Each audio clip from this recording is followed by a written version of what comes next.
Conservatives have long argued that the American legal system is broken because it permits litigants to win millions of dollars in frivolous lawsuits.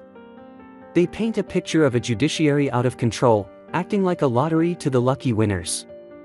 They repeat over and over the story of Stella Lebeck, the little old lady who spilled McDonald's coffee in her lap, and initially won $4 million in a lawsuit. And they've pushed for strict limits on the amount of money that victims can recover when they sue those who have harmed them. Frank Cornelius was a man who worked as a lobbyist for the Insurance Institute of Indiana, attempting to get laws favorable to insurance companies enacted. In the mid-1970s, the medical profession was concerned about the rising cost of malpractice insurance. The insurance industry said the problem was caused by too many litigants winning too much money in malpractice lawsuits. So they fought to pass a law to change that situation.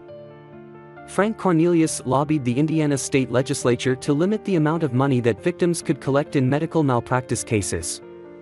In 1975, he was successful. Indiana adopted one of the nation's first, and strictest, limits on damage awards. No matter how much physical or economic damage a victim suffered, they could collect no more than $500,000. Frank Cornelius had delivered the insurance companies a major victory. But 13 years later, in 1988, Cornelius fell and injured his left knee. He underwent arthroscopic surgery, which the doctors described as routine. But he suffered a lot of pain after going home from the hospital.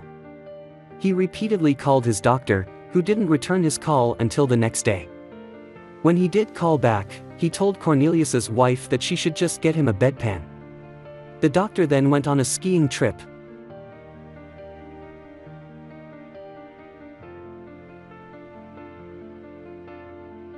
Cornelius's pain was so bad that he couldn't wait. He consulted another doctor, who diagnosed Cornelius with a degenerative nerve disorder, possibly a result of his initial surgery. The disorder causes so much pain that some people choose to have their limb amputated rather than to suffer endlessly.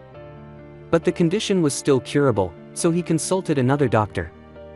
But that doctor used a medical device improperly and jolted Cornelius's leg with electricity, and rendered the condition permanent. He was unable to walk, and became forever confined to a wheelchair. 1 year later, Cornelius underwent an operation in which the doctor accidentally cut the main vein from his leg to his heart. None of the doctors noticed. His wife saved his life when she visited him that evening and alerted doctors that something was wrong. Due to all of this malpractice, Cornelius was unemployed because he was unable to work. He was confined to a wheelchair, and required bottled oxygen and the use of a morphine drip because he was in constant pain.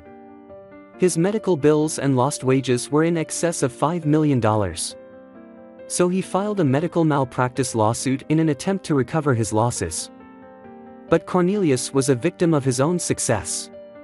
The 1975 Indiana law that he had been so important in passing, limited the amount of money he could collect to $500,000. He settled the case for that amount, less than 10% of what he had lost. And none of that accounts for his pain and suffering. Cornelius had a change of heart. He became an advocate arguing against limiting monetary damages in medical malpractice cases. He worked with consumer advocate Ralph Nader, and he went on the Phil Donahue Show. But the effects were permanent. He and his wife had 5 children, and his wife had to support them all. They eventually divorced, and his children were devastated. He suffered from chronic pain and depression until he finally took his own life by intentionally overdosing on morphine in 1995.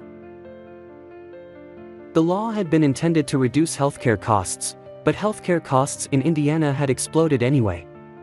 In a column published in the New York Times before his death, Cornelius wrote, "All of my suffering might have been worthwhile, on some cosmic scale, if the law had accomplished its stated purpose. But it hasn't."